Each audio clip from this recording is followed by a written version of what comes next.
দেবের দেব মহাদেব। তো আজকে হচ্ছে সোমবার। তো 1431 সালে শ্রাবণ মাসের 4টি সোমবার পড়েছে। তো আজকে হচ্ছে চতুর্থ সোমবার। তো দেখো, স্নান করে চলে এসেছি বাবা ভোলেনাথের অভিষেক করাতে। আসলে কি বন্ধুরা জানো, ভগবানের সেবা করা, ভগবানের পূজা করা, ভগবানের স্থানে যাওয়া, ভগবানকে শ্রদ্ধা করা কিন্তু একটা নিজের ব্যক্তিগত ব্যাপার। সবাই পছন্দ করে, কেউ পছন্দ করে না। তো কেউ ভাবে অন্ধবিশ্বাস, কেউ ভাবে যে না সত্যিকারের। কিন্তু আমি একদম সাক্ষাৎ প্রমাণ পেয়েছি। আমার ভোলেনাথের আশীর্বাদ আমাদের ফ্যামিলির উপরে, পুরোর উপর, সবার উপরে আছে। তো ভোলেনাথ এইভাবেই তোমার আশীর্বাদ বজায় রেখো, সবাইকে কৃপা দৃষ্টি করো, সবাইকে ভালো রেখো। তো তোমরা কারা আজকে পুজো করেছো কমেন্ট কিন্তু অবশ্যই বলবে। তো দেখো বন্ধুরা, এবারে শ্রাবণ মাসের প্রত্যেকটি সোমবারেই আমি বাবা ভোলেনাথের পুজো করতে পেরেছি। তার জন্য নিজেকে আমি অনেক অনেক ভাগ্যবতী মনে করি। তবে হ্যাঁ, ভোলেনাথের ইচ্ছা ছাড়া কিছুই সম্ভব না। ভোলেনাথের ইচ্ছা ছাড়া একটা পাতাও লড়ে না পৃথিবীতে, জানো বন্ধুরা? জানো তো সবাই, তবু বলছি। তো দেখো, চলে এসেছি এখন আবারও আমাদের মন্দিরে। তো আজকে আমাদের মন্দিরটা খুব সুন্দর সাজিয়েছে সবাই। প্রত্যেক বছরই মানে শেষ শেষ সোমবারে এখানে খুব সুন্দর করে সাজানো হয়। বাবা ভোলেনাথের মন্দির খুব সুন্দর সাজানো হয়। তারপর খিচুড়ি প্রসাদ বিতরণ হয়। তো দেখো, আমি চলে এসেছি। এসে আগে একটু ভিডিও উঠাচ্ছি, কারণ হচ্ছে আমি আয়সা দেখি এখানে একটু ভিড় আছে, কারণ ওরা সবাই পুজো করছে। তো একসাথে সবাই পুজো করতে ভালো লাগে না, না? তারপর দেখলাম এখানে 3টা বোন দাঁড়িয়ে আছে। তো 3টা বোনের সাথে আমিও একসাথে পুজো করলাম।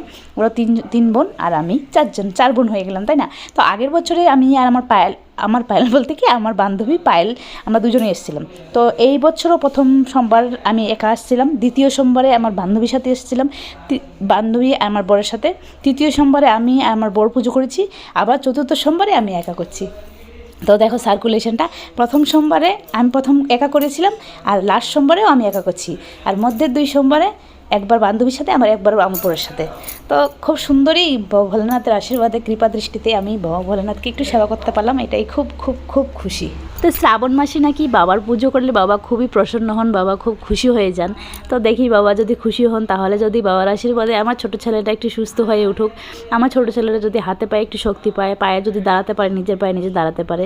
বাবা ভোলেনাথ, তোমার কাছে এটাই আমার শুধু প্রার্থনা, আমার ছেলেটাকে তুমি সুস্থ করে তুলো, মুখে একটু মা বলে বাবা বলে যেন ডাকতে পারে, এটা তুমি আশীর্বাদ করো আমার বাবুটাকে, এটাই আশা করি, প্রার্থনা করি।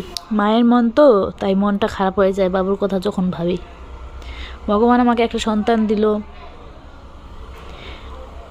ওকে অচল বানিয়ে পাঠাইছো, ঠিক আছে, ওকে একটু বুদ্ধি দাও, কথা বলার শক্তি দাও। এই যে সমাজ, এই সমাজে কি করে চলবে, বড় হয়ে কি করে থাকবে, কি করে খাবে, কি করবে। এখনকার যে জমানা, ছেলে বাপকে দেখে না, ভাই কি দেখবে বলো? যতদিন আমরা আছি ততদিন দেখে যাব ভগবান, তারপরে কি হবে? তো সেই জন্য আগে থেকেই তুমি আমার ছেলেটার একটা পথ দেখাও, একটা রাস্তা করে দাও, হয়তো মাথাতে একটু বুদ্ধি দাও। তো বন্ধুরা, এটাই প্রার্থনা করি, তোমরা সবাই আশীর্বাদ করো আমার ছোটো ছেলের জন্য। তো আজকের পুজো আমি শেষ করলাম এখানেই। 3 বোনটাকে নিয়ে একটু 3 বোনকে বললাম আসো, তো 3 বোন মিলে একটু ফটো উঠালাম ঠাকুরের সাথে। যদি ভিডিও ভালো লাগে অবশ্যই একটা লাইক করে দিও, আর সবাই আমার ছেলের জন্য প্রার্থনা করো বাবা ভোলেনাথের কাছে।